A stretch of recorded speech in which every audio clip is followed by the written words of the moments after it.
میرے حضرت قبلہ عالم دوستو دیانتداری سے کہتا ہوں، مسجد میں بیٹھا ہوں اس وقت، اگر وہ والی سیرت جو کتابوں میں ہم ولیوں کی پڑھتے ہیں وہ اگر کسی شخص میں پائی جاتی ہیں تو وہ میرے شیخ میں پائی جاتی ہے، میرے حضرت میں۔ ابھی آپ جب آئے لوگ کہتے ہیں آپ کی آخری ملاقات کب ہوئی، تو میں کہتا ہوں آخری ہوئی نہیں، کبھی نہ کبھی ہوگی۔ یہ کیسے ہو سکتا ہے؟ مالی دا کم پانی دینا، پھل پکے ہون یا کچے، پیر مریدان دے سر تے رہندا ہے، وہ جھوٹے ہون یا سچے۔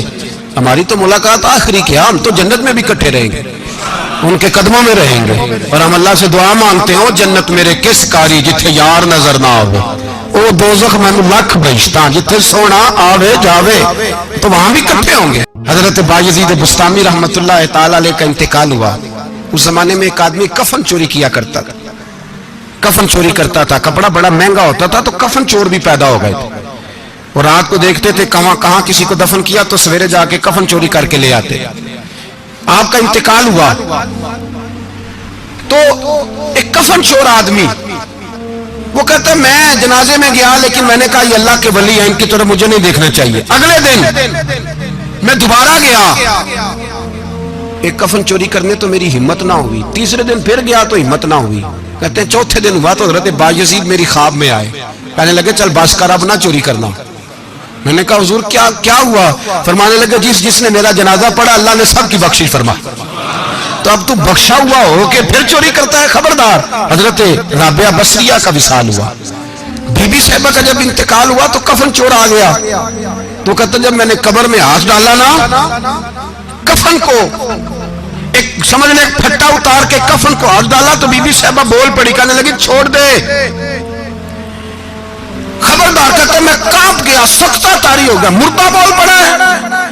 جو مردہ ہوتے ہیں انہیں ولیوں کی زندگی سمجھ میں نہیں آتی، مردہ بول پڑا تو حضرت رابعہ بصریہ فرمانے لگی چھوڑ دے،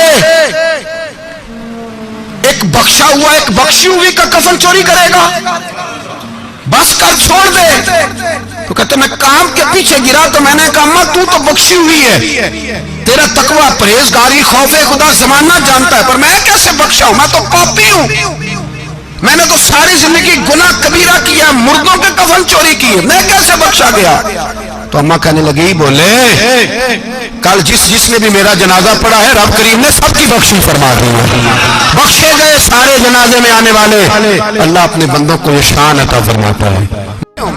میں ابھی آخری دفعہ جب گیا تو یہ عزیزم ابرار بھی میرے ساتھ تھے، اجازت ہی دو لوگوں کو ملی وہاں تک جانے کی، آپ کراچی تشریف فرماتے تو میرے ساتھ تھے، 2 گھنٹے ہم بیٹھے رہے، بے خبر ہو جو غلاموں سے وہ آقا کیا 6 7 8 گھنٹے انتظار کرنا پڑا، شکن بھی نہیں آیا۔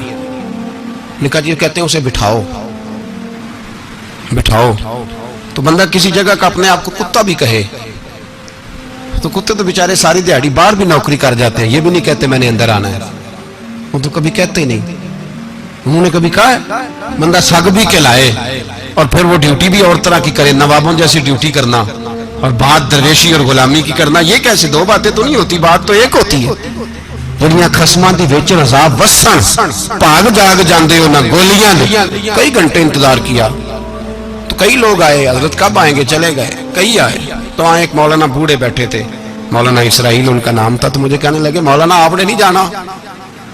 میں نے کہا جی ہم نے کہاں جانا ہے، ہم تو یہاں رہنے کے لیے آئے ہیں۔ جب ان کی 1-2 شخص نے تھوڑی سی میرے اوپر تنقید کی نظر بھی ڈالی کہ یہ کب سے آیا ہے، تو کچھ ہوتا تو ملاقات نہ ہوتی، اور ہم ہیں بھی نہیں، ہم کچھ بھی نہیں، ہمارا تو 4تھے درجے کے نوکروں میں نام آ جائے تو بڑی بات ہے۔ 4تھے درجے کے نوکروں کو بھی کس میں ہوتی ہے نا، ایک سیکٹری ہوتا ہے، ایک چوکیدار ہوتا ہے، ان کے پاس بھی چابیاں بابیاں ہوتی ہیں، ایک بار والا ہوتا ہے، ایک 4تھے 5ویں درجے کا نوکر ہوتا ہے جس کو کبھی کبھی بتایا جاتا ہے چل گاڑی دھو دے، چل تو آجا۔ ہم تو 4تھے درجے کے نوکر بننے کو بھی بھائی بڑے تیار ہیں اور ایمانداری سے تیار ہیں، وہ رکھ لے بس مہربانی۔ تو حضرت بیٹھے رہے، دیر ہو گئی، تھک جاتا ہوں، تھک گیا، بات آگے نکل گئی۔ اب بیٹھے تھے تو تنہائی تھی، مجمع ہوا نا، جب مجمع بار محفل پہ حضرت ہمیں نہیں ملے، بار سیدھے مجلس پہ کئی سالوں کے بعد ملاقات ہوئی، چر ہویا مینو ترلے لیندے کدی موڑ میرے ول واگاں، خواب میری ایک بار جہاں میں ساری عمر نہ جاگا, دیر ہو گئی, میں بڑا ترسا ہوا بیٹھا تھا, کئی گھنٹے بیت گئے, بیٹھے رہے, مرضی ہے نا جی, یہی رس بولے تھے دی مہربانی.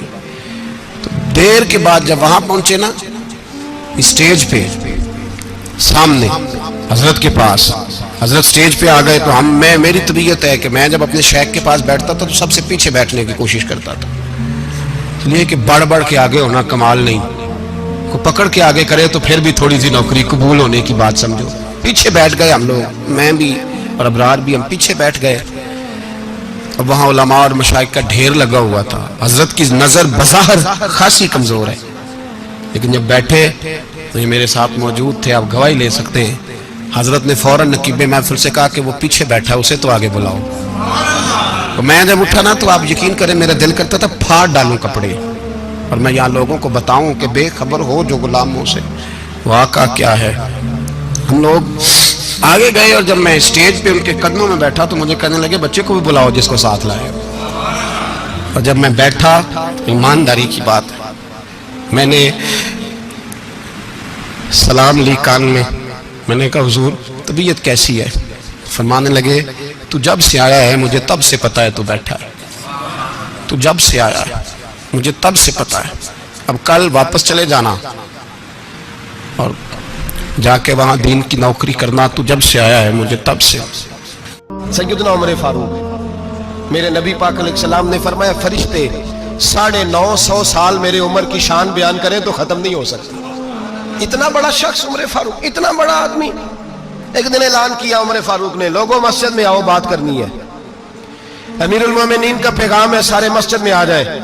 کھچا کھچ مسجد نبی صحابہ سے بھر گئی, اور ایسا جب اعلان ہوتا تھا تو صحابہ دوڑ کے آتے تھے, شاید کو جنگ ہے, شاید کسی نے حملہ کر دیا ہے, شاید کوئی نئی بات ہے. دوڑے آئے لوگ, مسجد نبی کھچا کھچ بھر گئی. سیدنا فاروق اعظم رضی اللہ تعالیٰ عنہ منبر پہ بیٹھے, حضرت عبد الرحمن ابن عوف رضی اللہ تعالیٰ عنہ فرماتے ہیں کہ صحابہ تجسس کے دیکھ رہے ہیں کہ پتہ نہیں کسی طرف سے پیغام نہیں آ گیا, کوئی کافر حملہ نہیں کرنے لگا, اللہ جانے کیا ہوا ہے, بڑی پریشانی ہے. عمر بیٹھے, اللہ کی حمد کی, نبی پاک صلی اللہ علیہ وسلم پر درود پڑھا, اور پھر عمر فاروق بولے, فرمانے لگے میں جب مکے میں رہتا تھا نا تو کبھی گھر میں قحط آ جاتا تھا, کبھی قحط آتا تھا گھر میں, بکریوں کے دودھ خشک ہو جاتے تھے, گندم نہیں ملتی تھی, پانی نہیں ہوتا تھا. تو فرمایا میری اماں مجھے خالہ کے گھر بھیج دیتی تھی. قبیلہ بنو مخزوم, اس قبیلے میں میری خالہ کی شادی ہوئی تھی تو وہ مالدار لوگ تھے, ان کے پاس زیادہ بکریاں, زیادہ اونٹ, زیادہ گائیں, زیادہ کھیت تھے. حضرت عمر فاروق فرمانے لگے میں ان کے گھر جاتا تو میرے خالو سمجھ جاتے کہ عمر کو اس لیے بھیجا گیا ہے کہ قحط آ گیا ہے.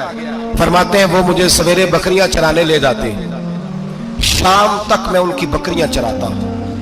امیر المومنین عمر, ایک طرف مسئلہ یہ ہے کہ کیسر و کسرا کی دیواریں ہل رہی ہیں عمر کے نعروں سے, اور ادھر عمر منبر پہ بیٹھ کے خطبے دے رہے ہیں. فرماتے ہیں میں بکریاں چراتا, شام تک خالہ کے گھر جا کے مزدوری کرتا, اور فرماتے ہیں شام ہوتی تو ایک مٹھی کشمش مجھے دیتے وہ.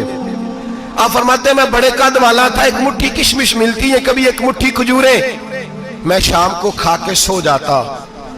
کئی مہینے یوں ہی گزرتے تو میری اماں کا پیغام آتا کہ حالات صحیح ہو گیا, میرے بیٹے کو بھیج دو. یہ بات کہی, حضرت عمر رونے لگے اور پھر کہنے لگے اب وہ وقت آیا ہے کہ لوگ مجھے امیر المومنین عمر کہہ کے پکارتے ہیں. بس یہ دو باتیں کی. عمر نے کہا چلو ظہر کا